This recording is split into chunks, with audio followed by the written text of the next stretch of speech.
Hello, everyone. Let me just move my head over here to this side. We're going to try this again. All right. And hello, everyone. My name is Jeff Roberts, and today we're going to be discussing addressing challenging behaviors and promoting pro-social behavior in our classrooms. This is a really prominent thing. I spoke with the chairhead of the SPED department at Century High School, and she told me that the majority of her students have externalizing issues and emotional disturbances and issues at home, socioeconomic status issues. So it's a really important thing that we know how to deal with these challenging behaviors, you know, especially because maybe the people at home don't understand how to deal with those challenging behaviors. And if they don't have anyone who understands them, they're just going to feel misunderstood and outcast, and it's going to lead to a lot of detrimental things for our students. And we're trying to create an inclusive atmosphere for our students. So it's really important. I'm going to see if I can go to my next slide here. All right. So learning objectives, things I'd like you to know by the end of this presentation.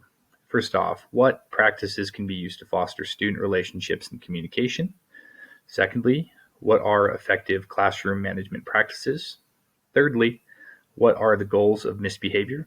And fourthly, what instructional strategies are available for problem behaviors? So here are some statistics for you. I don't want to read them word for word, but essentially a study at Cambridge University in 2016 found that having a positive relationship with the teacher around the age of 10 to 11 years old can have pretty large impact on the development of pro-social behaviors such as cooperation and altruism, and significantly reduce problem classroom behaviors such as aggression and oppositional behavior. If done right, this can linger up to 4 years or more into the difficult teenage years for these students.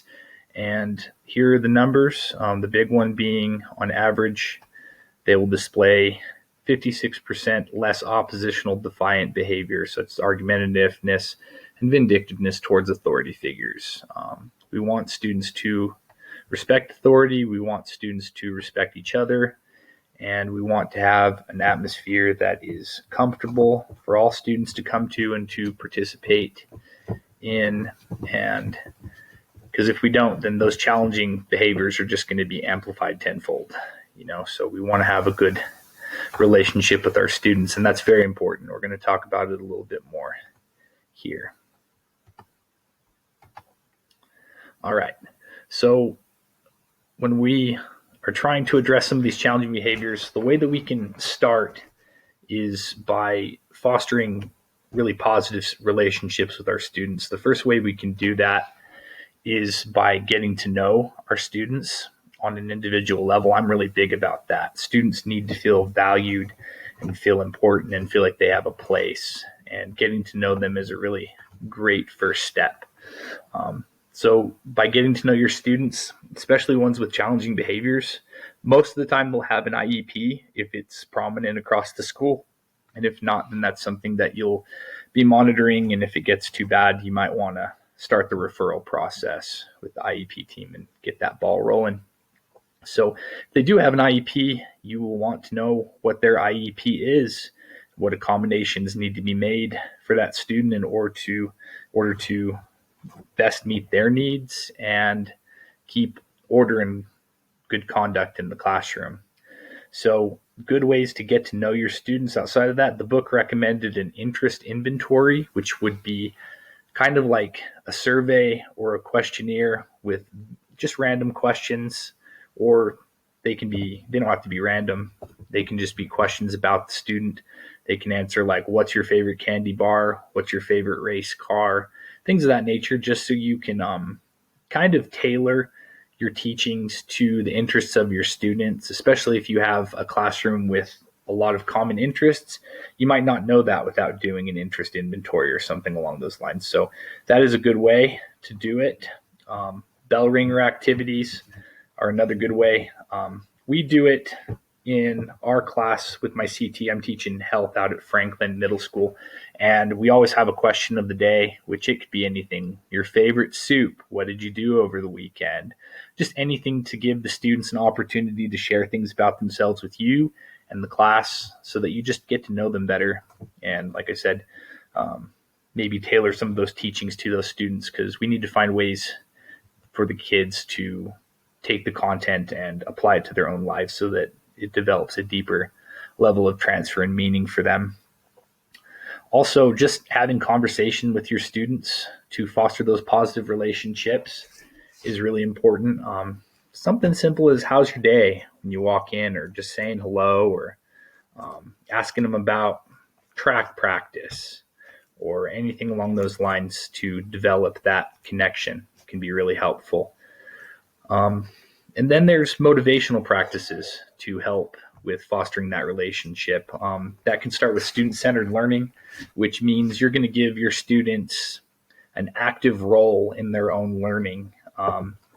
You can give them choice in what kind of assessments they take, what kind of assignments they take, class conduct, rules, and things of that nature. That can all be a part of student-centered learning, and they feel much more invested when they are able to participate in that decision-making process, if you will.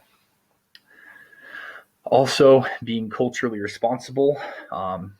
This whole class is about diversity, and you're going to see a lot of different kinds of students from a lot of different kinds of backgrounds, and we have to ensure that we foster an environment that is inclusive for everyone and makes everyone feel welcome and comfortable, and an environment that is kind and not only accepting but welcoming for people of all different kinds of nationalities, cultures, denominations, backgrounds, all of those things.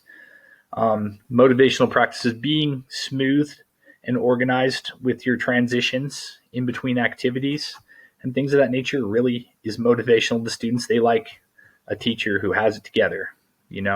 That's plain and simple. There have been times when I haven't had it together, and students will get off task and then they'll be like, why am I doing this? And it's just not a fun thing when the students lose the why, if you will. They don't understand why they're doing something.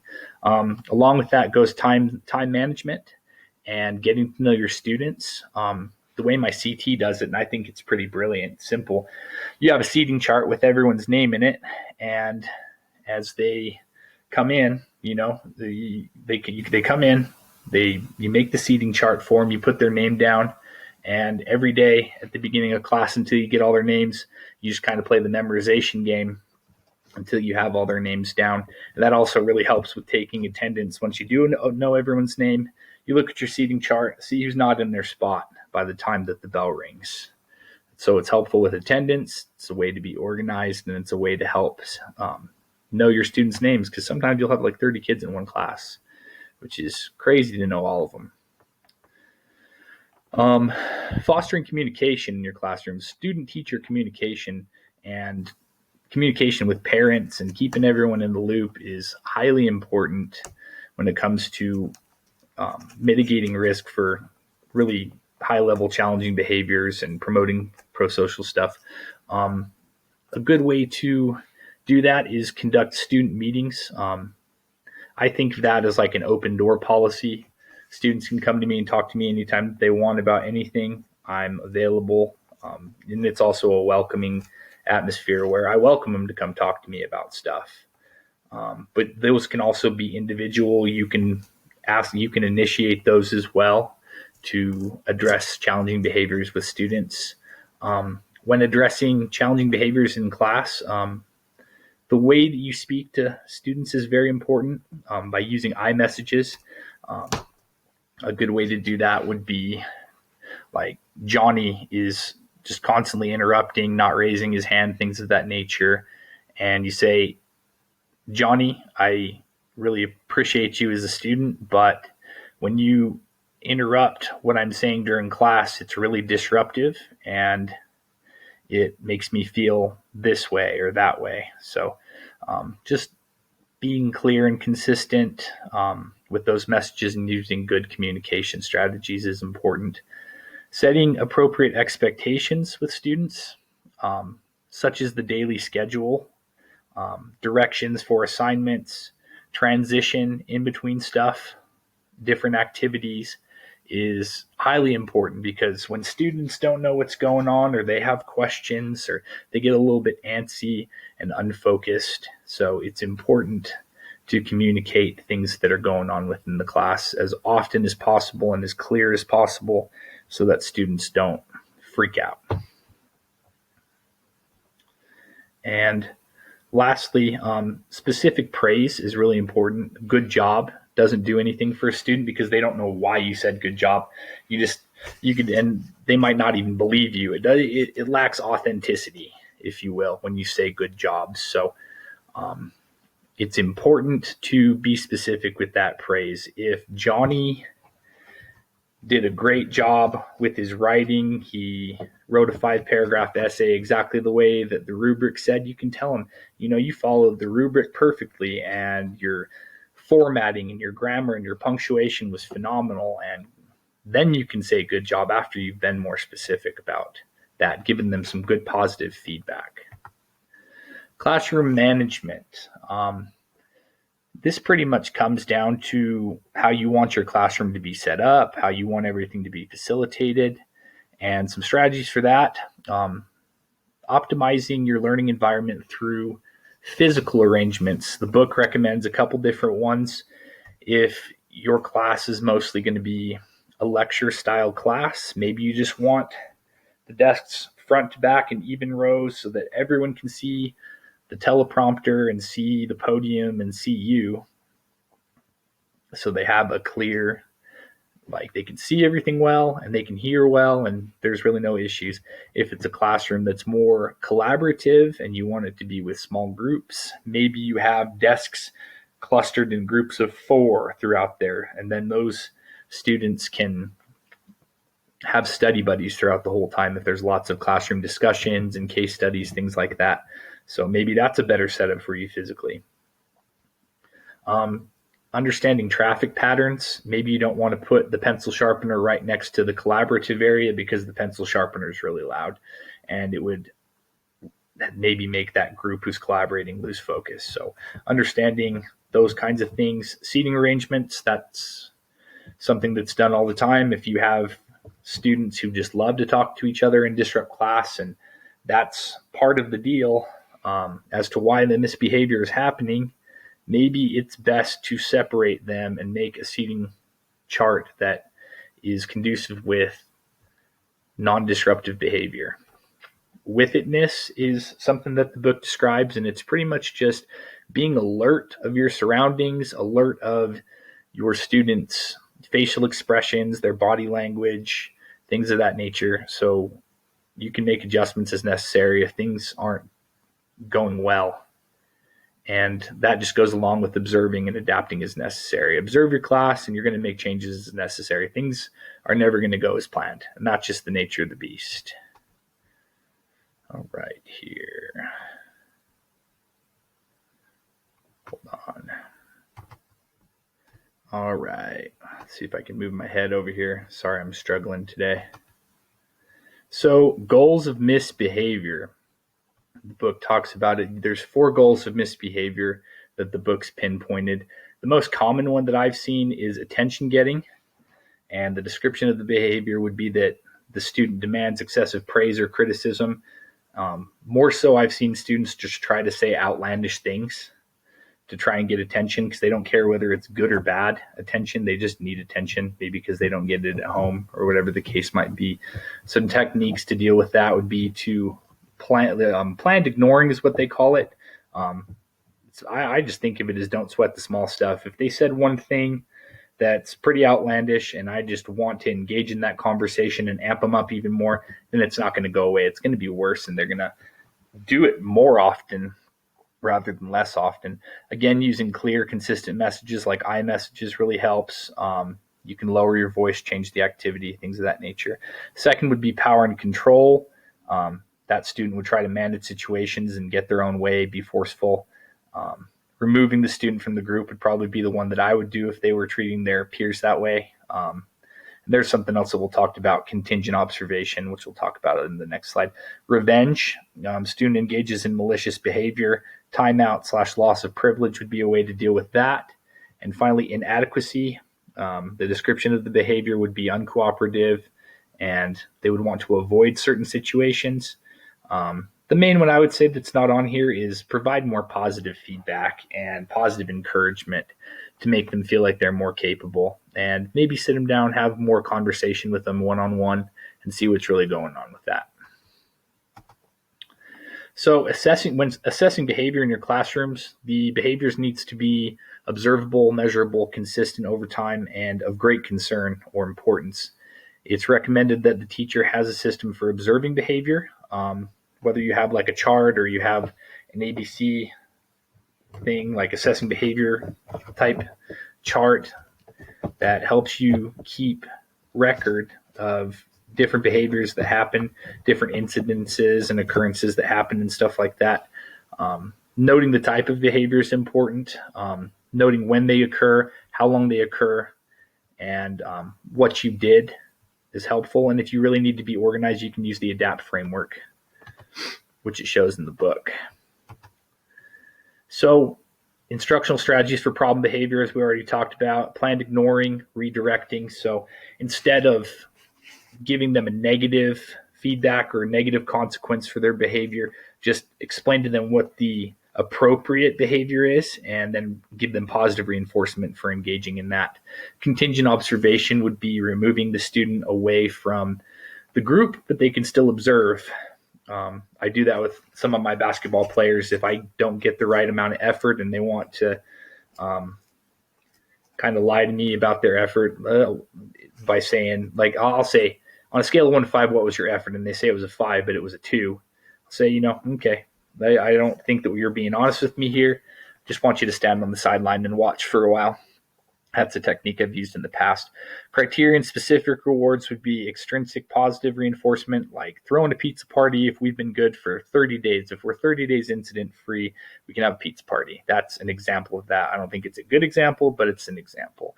Behavior contracts and self-regulation are good. The behavior contract is an agreement between the student and the teacher, and kind of gives them clear expectations so they know what's going to happen if things don't work, if they don't hold up their end of the deal. And self-regulation is good. I use that with my basketball players as well. Like I said, the 1 through 5 technique, and we call that self-assess and self-address. And that works really well because then when they become aware of their own behaviors being a problem, they're more apt to fix it. So let me see. For bullying, let me see here. So, okay, never mind. We're good. So to dealing with bullying and keeping our school safe and things of that nature, it's really important. Bullying happens all the time, and it can have long-term lasting effects for all students, So ways to deal with that is to have appropriate guidelines set for bullying and bullying protocol. This is what will happen if we find bullying at our school. Having consistent rules, expectations, and consequences is really important, and they need to be standard for everyone. What's good for the goose is good for the gander, they always say. Promoting a positive school atmosphere in general, having school spirit, promoting pro-social activities for students to engage with each other and have fun and do things of that nature is really important. Having conflict resolution strategies is a good way. I remember in grade school we had conflict managers. It was the students with the yellow vest that would go around, and if you had issues, they'd help you solve it. Don't know how much I liked being told by a peer that I had to go have a talk with them, but it's a strategy. High-level supervision is something that would probably be available for more extreme cases of students with externalizing issues. Promoting an environment that's culturally sensitive, involving the community, and utilizing your space well in order to keep students at a safe distance from one another and not overcrowding, because sometimes that just causes anxiety for people. I get anxious if I go into a restaurant or a school and there's just tons of people and I'm shoulder to shoulder with everyone. I like my space. I think everyone does. So just making people feel comfortable and welcome, things of that nature. So here are my references, and not sure if you guys have any questions for me, but I'm sure that I'll see them on the forum. And thanks for letting me present today, and have a good one.